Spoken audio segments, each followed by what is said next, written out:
ಇವತ್ತು ಇವತ್ತಿನ ಕಾರ್ಯಕ್ರಮ ಈ ಭಾಗದಲ್ಲಿ ಶಶಿಕುಮಾರ್ ಅವರು ಮತ್ತು ನಮ್ಮ ಕೇಶವರಾಜಣ್ಣವರ ಒಂದು ಆಜ್ಞೆ ಮೇಲೆ ನಾವು ಆಯೋಜನೆ ಮಾಡಿದ್ದೇವೆ.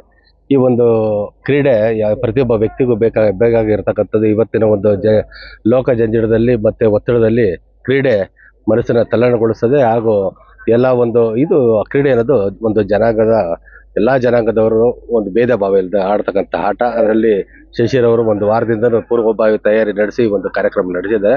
ಅವ್ರಿಗೆ ಖಂಡಿತ ಕ್ರೀಡೆಯಲ್ಲೂ ಯಶಸ್ಸು ದೊರಕ್ತದೆ, ರಾಜಕೀಯ ಜೀವನದಲ್ಲೂ ಅವ್ರಿಗೆ ಯಶಸ್ಸು ದೊರಕ್ತದೆ ಅಂತ ನಾನು ಹೇಳ್ತೀನಿ. ಅವಕಾಶ ಕೊಟ್ಟರೆ ಗೆಲ್ತಾರ? 100ಕ್ಕೆ 100 ಗೆಲ್ತಾರೆ. ಯಾಕಂದರೆ ಅಳ್ಳಾಡ್ಸಂದ್ರ ಒಂದಿನಿಂದನೂ ಸುಮಾರು 2008 ಚಂದ್ರಪ್ಪನವ್ರ ಎಲೆಕ್ಷನ್ ಆಗಲಿ ಮತ್ತು BBMP ಚುನಾವಣೆಯಲ್ಲಿ 7 ವಾರ್ಡು ಲೀಡ್ ಕೊಟ್ಟಿರ್ತಕ್ಕಂಥ ಕ್ಷೇತ್ರ ಇದು. ಒಂದಿನಿಂದ ಇಂದಿನವರೆಗೂ ಅಳ್ಳಾಡ್ಸಂದ್ರ ಸ್ಥಳೀಯ ವ್ಯಕ್ತಿ, ಅಳ್ಳಾಡ್ಸಂದ್ರದ ಮಗ ಶಶಿ ಗೆಲ್ತಾನೆ ಅಂತ ನಾನು ಹೇಳ್ತೀನಿ. ಇವತ್ತಿನ ಕಾರ್ಯಕ್ರಮ ಈ ಭಾಗದಲ್ಲಿ ಶಶಿಕುಮಾರ್ ಅವರು ಮತ್ತು ನಮ್ಮ ಕೇಶವರಾಜಣ್ಣವರ ಒಂದು ಆಜ್ಞೆ ಮೇಲೆ ನಾವು ಆಯೋಜನೆ ಮಾಡಿದ್ದೇವೆ.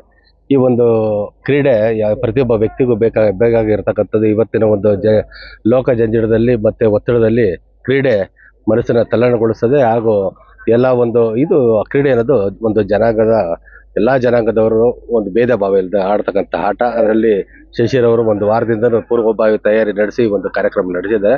ಅವ್ರಿಗೆ ಖಂಡಿತ ಕ್ರೀಡೆಯಲ್ಲೂ ಯಶಸ್ಸು ದೊರಕ್ತದೆ, ರಾಜಕೀಯ ಜೀವನದಲ್ಲೂ ಅವ್ರಿಗೆ ಯಶಸ್ಸು ದೊರಕ್ತದೆ ಅಂತ ನಾನು ಹೇಳ್ತೀನಿ. ಅವಕಾಶ ಕೊಟ್ಟರೆ ಗೆಲ್ತಾರ? 100ಕ್ಕೆ 100 ಗೆಲ್ತಾರೆ.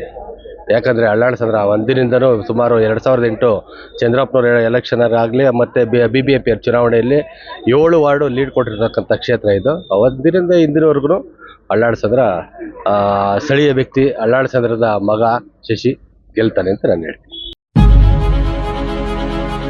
ನೈಜ ನಿಖರ ಸುದ್ದಿಗಾಗಿ ಜನಶಕ್ತಿ ನ್ಯೂಸ್ ಚಾನೆಲ್ಗೆ ಸಬ್ಸ್ಕ್ರೈಬ್ ಆಗಿ, ಬೆಲ್ ಐಕಾನ್ ಒತ್ತಿ.